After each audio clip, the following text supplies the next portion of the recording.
Welcome to Houston Sports Talk with your host, Robert Land. Thanks for checking into the best Houston Sports podcast. And joining me to talk Rockets trade deadline is the host of the Kiss of Death podcast, Michael Brown. Great to have you back, Michael. And we might as well just get right into this because there's a ton to talk about. And I'm just kind of curious, are you at all shocked the Rockets did nothing beyond the Steven Adams trade? No, I'm not. First of all, thank you for having me back. If you've listened to my show, our show before, Jeremy and I am not a Stone guy. I don't like Rafael Stone. I don't trust him to build a contender. I think that they completely fumbled this trade deadline. I like Steven Adams a lot, but a guy who's 30, going to be 31, coming off a knee surgery to play legitimate backup center minutes next season is a scary proposition. Rafael Stone left the team in no man's land for this year. And this, you didn't trade Jayshawn Tate. You traded away our best trade chip contract in Victor Oladipo for a guy who does nothing for us this year, and you threw in 3 second-round picks. I hate it. I hate what they did at the deadline. I don't know if I can make it any clearer. I don't like it. I'm not shocked. I don't trust Rafael Stone one bit to run this team. I think he needs to go as soon as possible if the Rockets are serious about winning. Yeah, I agree with you about Stone, and I'm going to get into Stone in a second, but I guess I'm not shocked for a couple of other reasons. First of all, they need to leapfrog 2 teams right now just to make the play-in, giving up draft picks, even second-round picks for bench-level players. And that's pretty much all that was dealt if you look around the transactions. I mean, doing all that when your best hope is the 10th seed and a 1-game exit would not be wise, in my humble opinion. It's better to keep the salary and all the assets that you have for the summer, all these Nets first-round picks, the second-round picks that you have left, and I'll get into the second-round picks in a second. But it's also worth factoring in this, Michael, and this is what we don't know. Van Vliet has an abductor strain. Their medical staff knows more than we do. This isn't talked about much right now, but is this really only going to be a couple of weeks, Michael? I mean, I don't know. I don't know either. And I like Aaron Holiday. I think Amen Thompson's playing at a much higher level now, which is great.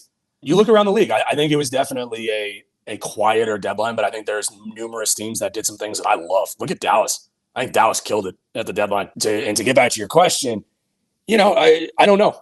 I don't know what the Rockets are going to do with Van Vliet if he's out long term. And I think the Rockets essentially are punting on the rest of this year. And I hate that. I'm never going to be a fan of that.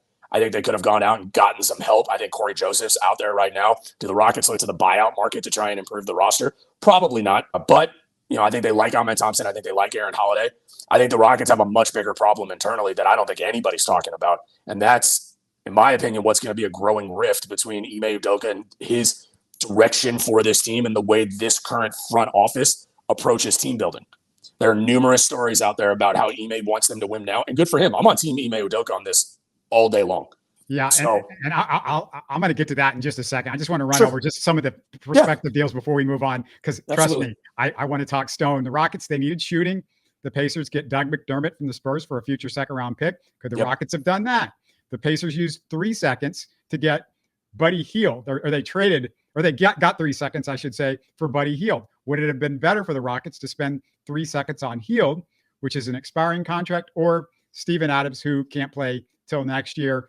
I understand that from the Rockets' perspective, but also, Michael, the Mavs gave up a first-round pick. You mentioned the Mavs for Daniel Gafford. Rockets could have used the big man, but as I figured, they didn't want to give up their first-round picks, which have a higher value just for Gafford. And this is why I didn't really think the Rockets were going to be able to do much in the trade season once the Steven Adams for the seconds, because they had lost a lot of their seconds. And we're going to get into that in a second, what happened to those second-round picks. But they had lost a lot of those. So all that you had left to deal were those Nets first-round picks, which if you're going to trade those, you want something way higher value than was available on the market, which I knew that was going to be the issue.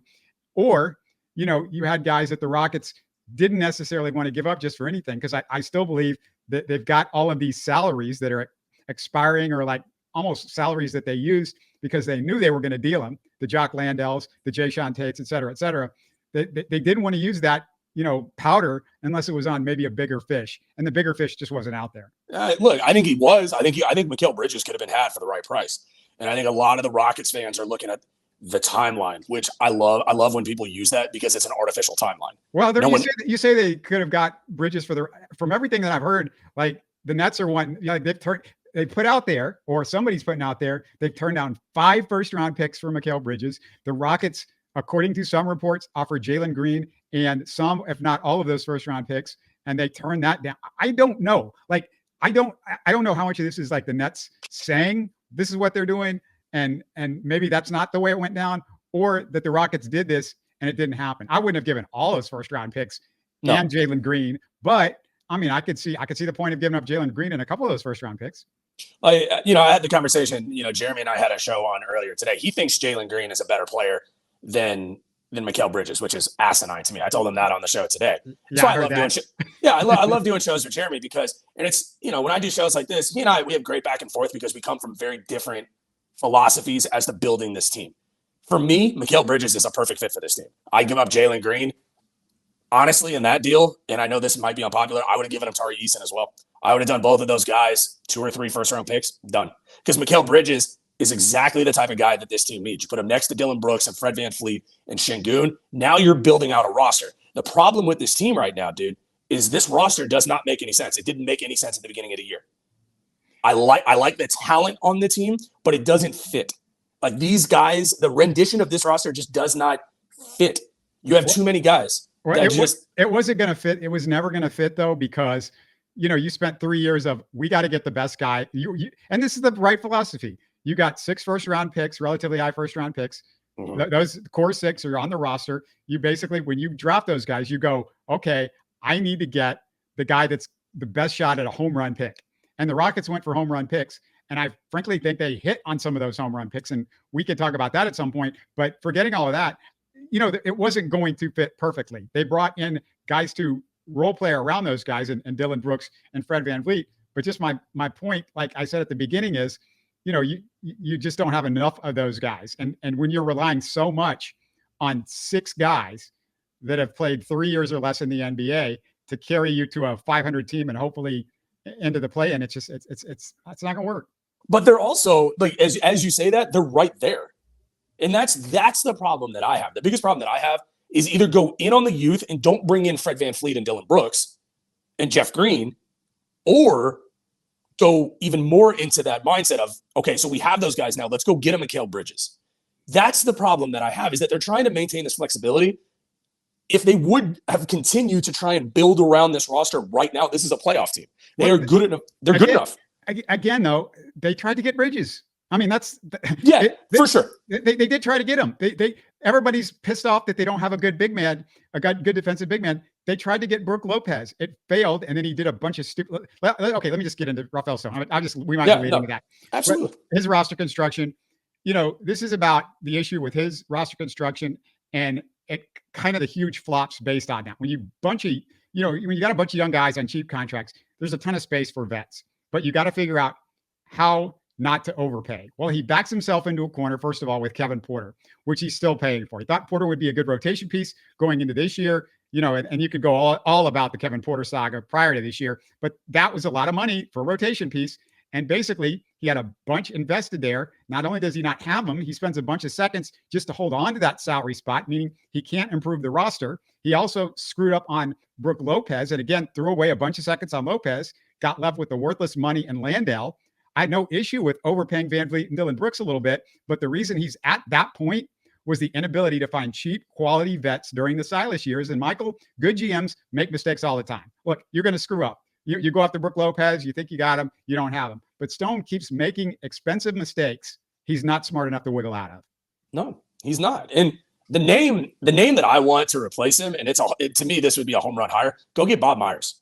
Bob Myers figured it out in Golden State for so many years with so many of those guys that you just talked about, the Kevon Looney's of the world, the Iguodala's, the list goes on. And the problem with Stone is that Stone gets credit for building this roster. Okay, first of all, you haven't won anything.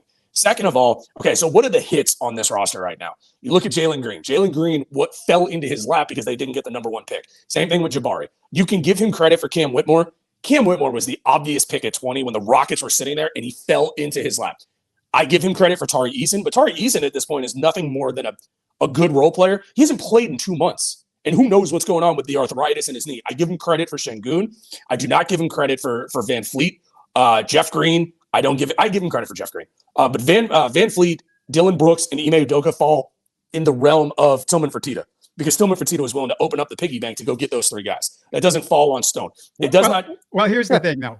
Stone, I don't know if he had anything to do with it, but Stone had some part of the process in Sure. Udoka. Udoka is a great hire. I don't think anybody's complaining about Udoka. There are minor things that we're not happy about with Udoka. Maybe as a coach, there are things that he could do a little bit better. But Udoka was in the finals less than 2 years ago, and he's here with Stone here. So either Stone had something to do with hiring him, or Stone was good enough to get along with Udoka and convinced him that he would be good enough. So in a way, you have to credit him for Udoka. And if you're crediting him for Udoka, you got to give him the credit for Van Vliet and Dylan Brooks and Jeff Green, which are the moves that, Udoka wanted to make. Now, what we always do, and I think there's a lot of quote unquote rumors out there. Everybody said, well, I heard this and whatever. Everybody's saying they know, well, Stone liked this guy, but he didn't, Stone wanted Şengün traded, and everybody else, and this other person wanted to keep Şengün around, and blah. I hear all this stuff, and maybe all of that's the case, and maybe he's just, kind of fell backward into a lot of this stuff. But look, Şengün, he was the steal of that draft. Tari Eason, I love the Tari Eason pick as soon as they made it. I thought, there were other ways to go. There was a ton of other teams that made mistakes before they drafted Tari Eason. Tari Eason, you can say, well, he hadn't done anything. All I know is Tari Eason affects winning more than any other player on the Rockets team right now when he's on the court. The numbers say this. My eye test says it. Tari Eason, when he's out there, he's been hurt this year. Okay, it's his second year. Let's give him more than, let's see if that's for his entire career. That guy is a high end role player in the NBA. That guy can be a super high end role player. Ime Udoka compared him to Kawhi Leonard. He coached Kawhi Leonard. I'm going to take him at some degree of his word. It might be a little bit of an overstatement, but it's not the old, John Lucas when he would compare somebody to, somebody nuts or, it's like that's, look, he seems like he's he's not full of hyperbole. Let me put it that way. And for him to say, Kawhi Leonard, that's something. So the Tari Eason and the Şengün stuff, he got right. Cam Whitmore, you could say that was the obvious pick. Should have been obvious for about 10 picks before that, but he did it. And you got to give him credit too, because he made the trade to move up from the back end of that first round up 10 picks. And that move got him Whitmore up 8 picks. That was the Eric Gordon trade. And that was a really, really smart move to move up. And it got you in a little bit better conversation of what kind of pick that you could get. And he gets Cam. So he's done good. I hate everybody just disregards everything. There is nuance, but I agree with you in the big picture about it. Yeah, no. And I think you put it perfectly. I think he's done some good things. I think with the amount of situations he's been put in, you're bound to get it right a couple times. The bottom line is, my hot take, he's gone after this year. I don't think Udoka wants him here. I don't know that for a fact. They're on two different wavelengths to me. Although Stone's been a lifer in that organization. He's been there 20 plus years. He used to be the head. I want to say he was in their legal department. I don't know if he was chief counsel for the Rockets, but he's been in that organization for a while. I think it's a changing of the guard. I think the Rockets need to move on from him. There are things with this roster, again, that I don't like. I don't think I'm in the small pool of people. Şengün's not a center. They're misplaying him at the 5. That's a huge problem that the Rockets have. They're not going to win anything at a high level with him as their starting center. I'm not saying he shouldn't be here. I'm not saying you don't give him an extension. He's not a center. So we're running into this problem. Here's where I'm going to disagree with you on that. Yeah, of course. This is, we're in, first of all, I hate when people talk about this position or that position. If we're talking about that, we're acting like this is the 1980s. It's positionless basketball. It's, can Şengün be one of the guys on the floor? And when you have Şengün on the floor, you're going to have to put somebody next to him, another big. He's obviously a big. You're not telling me he's a small forward or a point guard, right? No, absolutely not. No. Okay, so you have another big on the floor. Whoever that other big is, he's got to be a floor spacer, and he's got to be somebody that can potentially make up a little bit for Şengün's defense, or you have to have other guys. Look, Şengün, whatever you want to say about him, the Rockets are 7th in the NBA, and they're a top 10 defense right now, with Şengün playing nearly has he missed a game this year? I think he missed one game. So Şengün basically has played the whole season, and they've got a really good defense, despite the fact that Jabari's only in his second year, that Jalen Green stinks on defense, that, you've got a bunch of other guys that are rookies that are playing, like Cam and Amen. It's good enough what Şengün's doing. Şengün's still got to be better, and his defense has fallen off, as the schedule's increased, and you expect that with the 21-year-old in his third year, taking on the role of like an all-star level center as far as that kind of usage and stuff like that. But, Şengün, he's fine where he's at. It's just, you got to put the right guys around him. And that wasn't going to happen overnight, because we didn't know what Şengün was, because we wasted 2 years on Silas. That's fair. And he started in all 50 games. So he has appeared and started in all 50 games. And I agree with you. I think when I say he's not a center, that gets people, not you, but people just like, oh my God, Mike, you hate him. I'm like, no, I don't hate him. The problem is, you put it perfectly. They're not putting the right guy next to him. Jabari is too finesse next to him. Too many times. I get the numbers. I'm not a numbers guy for the most part. I get it. We're a top 10 defensive team, but so many individual instances I can point out in game where he just gets bullied below or down low. He just gets manhandled by these guys. He's 20. He's 20 though, right? Right, he is. The problem that I have is that when you bring in Ime Udoka, all of your expectations as a Rockets fan get heightened. This is not Silas anymore.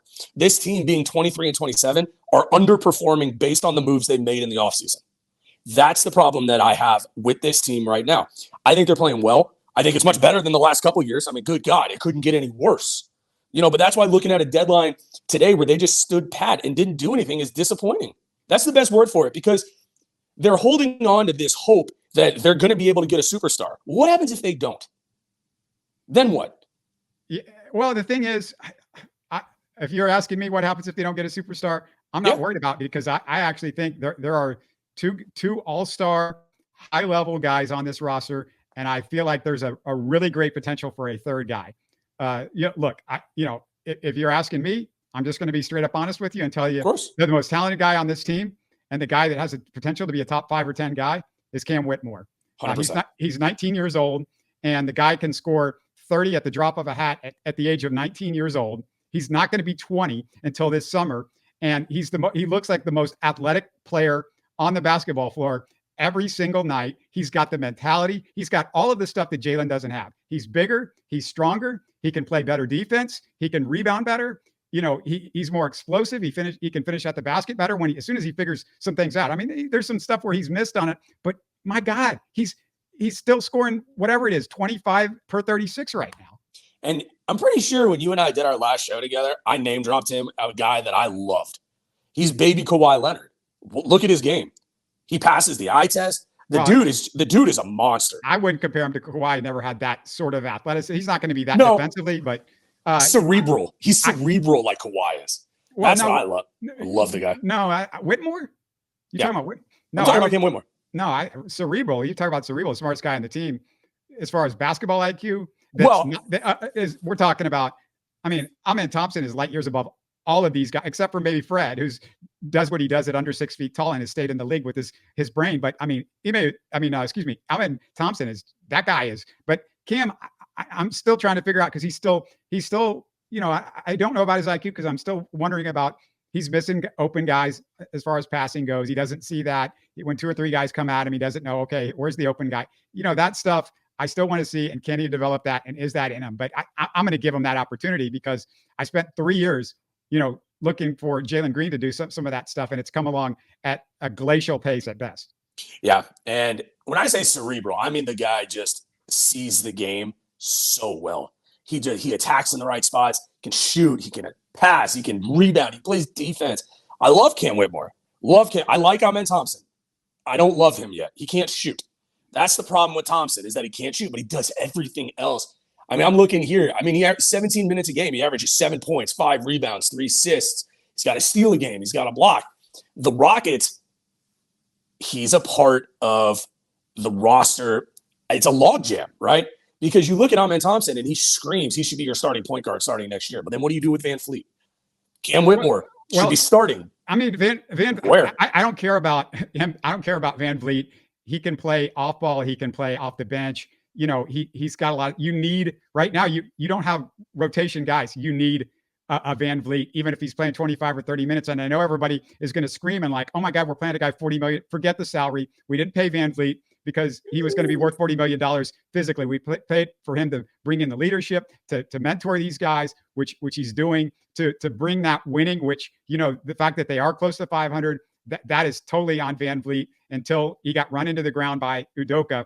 He had done a great job out there. And the thing is, and I would say, though, the third guy, you were talking about him, Amen Thompson, that's the third guy that I think could be a star player. And look, if he can't shoot, we've seen guys recently that can't shoot, but are all-star level guys. Russell Westbrook, and I know Westbrook shoots better than Amen Thompson, but Amen Thompson is also a better passer. He's better at defense. He's better at other things than Russell Westbrook. And then you got Ben Simmons. And Ben Simmons and Amen Thompson are probably that's the closest thing that you can say. But Amen Thompson doesn't have the mentality of Ben Simmons, like I'm scared to shoot or whatever. And so, when I look at Amen Thompson, I'm like, yeah, he can't shoot. But man, if you do everything else at an elite level, you can still be an all-star. And the guy, if you can figure out how to score when you can't shoot, and he can, that's perfect. He's a good ball. Listen, he has a good start. And something that I struggle with as a fan is this is year 4 of the rebuild. Like, I'm tired of rebuilding. And I know that they're reaping some of those benefits of that rebuild now, i.e. Cam Whitmore, Şengün taking that next step. Like, all of these guys, it's great. I want results. The only thing that matters to me, I don't care about all-stars. I don't care about MVPs. I care about how close we are to winning a title. That's it. That's the only thing that matters to me as a fan. And sometimes that doesn't make for great shows, that I do, is because I focus on how we're, that's great. Ahmed Thompson had a great game, but we lost by 7. Why did we lose by 7? How do we get to the promised land? And I think who was it? I think it was Jackson Gatlin had a really good point on Twitter today that Rockets fans have to be able to say, in order to get there, they're going to have to give up some of this star youth. Now, who is it? Jalen Green is the name at the top of that list. They're the what do they call it? The young 6, the core 6, however people want to look at this. They're going to have to give up some of those guys if they're going to acquire that superstar. When you look across the league, superstars are so hard to come by. Well, here's the thing, though. You just talked about, and we both said we would probably give up Jalen to get Miles Bridges. Oh, yeah, Mikal Bridges. I wouldn't do it for Miles. I'm sorry. Yeah. Big mistake. Right. Kevin Porter. I don't want to give up Kevin Porter Jr. Right. I don't want him. But yeah, no, if you would give up that for where they are in this issue is, here's the thing. You're trying to get a superstar. If you've got guys that you feel like can be that in an NBA that has totally changed the salary cap, and the beginning this summer, it's a whole different deal. And so I believe that you just go out and you spend the money right now on the high-end role players, because I have the confidence in a couple of these guys that they're going to hit. I mean, look, Şengün was almost an all-star this year. Let's start with that. Şengün's almost an all-star. Cam Whitmore, by next year, he could be, if he's playing 30 minutes a game, we could be talking about Cam Whitmore in the all-star conversation. So right. This is my feeling. I don't want to go out and because usually the guys that are available, the superstars that are available, they're available because they're 30, 31, 32, 33. They're demanding a trade. Why don't you keep building on these guys? And now we have a coach instead of Stephen Silas that it's going to take these guys 8 years to develop. Udoka is going to take it. He's speeding up that process by a ton. And let's do that.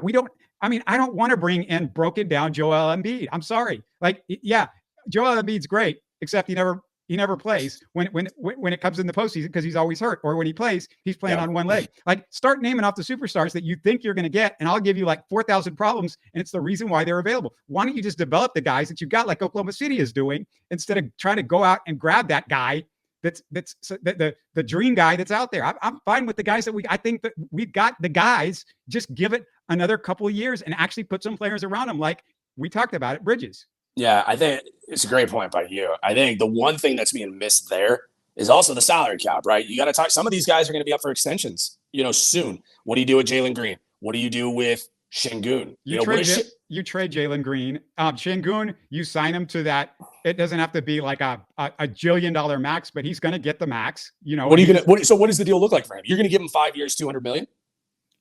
I would give him like a max, but not like a high max. But yeah, he's worth it. If he's an all-star, he's worth it. And look, you don't have to make the decision on Şengün at the end of this year. You can wait another year and see where he is. But I mean, look, if he's an all-star player, then that's the going rate. And then Jalen Green's gone, so you don't have to worry about that. We're 3 years away from worrying about Jabari and Tari. But Jabari and Tari, neither of those guys are max guys. We're talking about, when they hit the market, they're going to be making, like mid-tier money, and you can afford that. The guys that I think that you don't start talking about that are 4 years away, because I think Cam and Ahmed are the guys, along with Şengün, are the guys that we're talking about.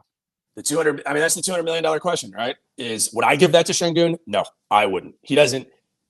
$200 million. I mean, I get it. It's the going rate for all-star level players. I get it. He's just, I love him offensively. Good God, do I hate him defensively? I mean, he is so bad defensively. But like you said, I don't hate the notion of building around your youth. Your youth is what the Rockets have going for them right now. And they stood pat today. And that's okay. You know what? My feelings on this trade deadline are not for everybody. There are enough people out there, though, that I saw today that are not happy with what the Rockets did today. Time will tell. Time will tell who's going to be right. I'll just say this quickly on Şengün. Sure. You said he's not there defensively. I've watched the NBA for 40 years. Yeah. It takes big guys a long time. He came into the league super young. He's still only 21 years old. Right. At the beginning of the year, his defense had improved light years, and then the schedule and the workload and everything that you have to get used to once you become an all-star and the whole thing is on your shoulders. It started to get to him, and he couldn't handle it. Give him another year. You might feel differently about his defense. You might feel better about where he's at. Give him another year of maturity. Give him another year of working in the offseason with Udoka. Let's do that with Şengün. Like, Akeem Olajuwon was not a finished product. He was a great defensive player when he came into the NBA, but he was not a finished product when he walked into the NBA. And Akeem was definitely older than Şengün was when he got into the NBA. And Akeem had worked against college guys in high-end situations for 3 years with the University of Houston. It was a different story. He was going up against Patrick Ewing, a college Patrick Ewing, but a very senior 21-year-old Patrick Ewing in the finals. So give Şengün that chance. And I want to just go back to this real quick because you talked about it earlier. Kelly Iko writes, Udoka wanted to make a big move. The front office wanted patience. Now I agree with the patience, and I don't like the head coach totally controlling everything. That leads to panic moves. That scares me. I'm kind of glad that there is that in the front office. However, you talked about it. You wonder if you're starting to see the first signs in a rift between these two guys. It's always felt like a tenuous relationship to me because Udoka immediately he's got more power as soon as he's hired because of what he's done and what Stone has not done. And Michael we all know this. It's pretty obvious. Udoka knows more about basketball than Stone. He absolutely does. And it's so crazy that, one of the final things I'll say is what's going on with the Texans and the Rockets is so fascinatingly similar. Different sport, I get it. But look at, you bring in D'Amico. D'Amico has more of the power than Caserio does. It's obvious, especially after the success for this year. Same thing with Udoka. And when you have a difference of philosophies like Stone and Udoka have, because it is blatantly obvious, you're going to have problems. And we live in this world, and I'm as guilty of it as anybody. In sports, we want immediate success. We bring these guys in. You need to succeed. You need to succeed right now. And it just doesn't happen that way. And I'm willing to be patient with the right regime in place. The problem is the Rockets do not have the right regime in place. They have the right head coach. They do not have the right general manager. They do not have the cohesion there, which means they're never going to build this together to a title-winning roster and team. If we had somebody different, I would be having a lot different feelings about this. But that's where I think this is going. I think it eventually ends in divorce this offseason. I think the Rockets move on from Stone. And I, for one, would be more than happy with that move. I wouldn't even care who they brought in, to be honest with you, because Udoka is the general of this thing. I mean, that's a guy that I would hitch my wagon to, and I trust explicitly to get this thing to where it needs to go. And they're on the way. I agree with you. I think Şengün, all-star level player. I think they hit on Cam. I think this roster is going to be very, very good in a couple of years. How quickly can they expedite that rebuild? That's the major question here. And they didn't do. And the fact is, they didn't do anything at this deadline to help move that along quicker. And that, for me, is a reason why it's a disappointment. If I had to grade the trade deadline for the Rockets, I give it a C-. Here's the deal with this the front office in this organization. The way I look at this is go check out the rest of the league. Ask the Lakers about their fan base about what they thought of this one and what they thought of some of what's been done with their organization in the last few years. We can go organization, but there is a lot of badly run NBA organizations, and the Rockets have their issues. But Michael, you got to somehow, as a Rockets fan, look through all the smoke and go, this is a glass half full situation. As long as Stone isn't around long-term running this into the ground, making those mistakes, they're still pretty good. The next few months and year are going to tell us a lot. And that's where you could start to get real scared. Okay. But they got Udoka. Okay. There's a lot of organizations that would love Udoka. The Detroit Pistons right now would love Udoka. There's a lot of organizations that would love Şengün to build on. There's a lot of organizations that wish they took Cam Whitmore and wish they took Tari Eason. And there's a lot of organizations that would be super excited about what Amen Thompson brings to the table. I mean, this is a fun and exciting team to watch, and it's coming along. It's fits and starts. This is young guys. Some nights they look great, some nights they don't. But I mean, I think we get upset about some of this stuff, and I think there are people out there that go, man, these are just like a bunch of old men always complaining, because we see the potential. You and I, Michael, see the potential. Yeah, we do. And you brought up the Lakers. Lakers have won a title in the last 5 years. You can call it what you want. You can call the bubble title a fake title. It's still an NBA title. Because LeBron James basically, showed up at their doorstep and they had literally zero to do with it, because it was like, hey, we're the Lakers and this is LA, so come here. Agreed. And yeah, I want to win a title. That's the only thing that I care about. I'm trying to, see, I don't know how the phrase goes, see the forest through the trees or whatever, however you want to say it. Yes, I agree. Youth is fine. They struggle on nights. I want to see them take the next step. And they didn't do it today, but maybe they'll do it. Oh God, what is today? Thursday. Tomorrow. They have a game tomorrow. Very exciting. And just a quick second, and I don't know what's going to happen by the time some people see this, but Robin Lopez and Joe Harris got bought out. The Rockets have good money to spend on buyouts. You'd hope they'd grab somebody and finally quit completely wasting a roster spot on Boban. Biyombo's probably a better option as a big, but Lopez at least is out there. There are two veteran guys out there is what I'm saying. Lopez and Biyombo. I would take either one of them over the wasted roster spot of Boban right now. Yeah. And I love Boban. I got to interview Boban, the nicest guy in the world, but he's a wasted roster spot. We're on the same page. Would love Joe Harris. I'm a little surprised that Reggie Bullock's signing hasn't worked out better. He's not getting enough minutes. I think it's his problem. I also think he's lost this step. Robin Lopez, you and I are better options than Jock Landale. I would like Robin Lopez on this team for the rest of the year. I'm excited for Steven Adams next year if he can come back healthy. So all in all, it's another day in Rockets Nation. The sun will rise tomorrow, and we'll see how the rest of the season goes. I just want to see them make the playoffs. That's my ultimate goal. Get to the playoffs. What was it last year? A 7 and an 8 seed both made it to conference finals. If I remember that right, I think it was Lakers and the Heat, both at respective 7 and 8 seeds. I'm not saying that's the Rockets this year, but I'm saying you can't get to the dance if you're not invited to the dance. Remind everybody about your content. Man, thank you so much. First of all, awesome show with you always. If you guys want to check out the Kiss of Death podcast on X, you can find us at Rockets FFSN. Follow me at MikeBrown_2020. Over at Kiss of Death, we do a show after every single Rockets game, preseason, regular season, and postseason, and publish it the same night. So a lot of great content with my partner, Jeremy Brenner, at Jeremy Brenner on X as well, and myself. Hey, thanks a bunch. And everybody out there, what do you think? Let us know. Get in the comments. We want to hear from you. Thanks, man. You're listening to Houston Sports Talk. Hey, don't forget to support us by subscribing and commenting on YouTube. You can always listen to us on Spotify, Apple, or your favorite podcast app. Tell your friends about us and share our show links on social media. Spread the word, everybody. Thanks for listening.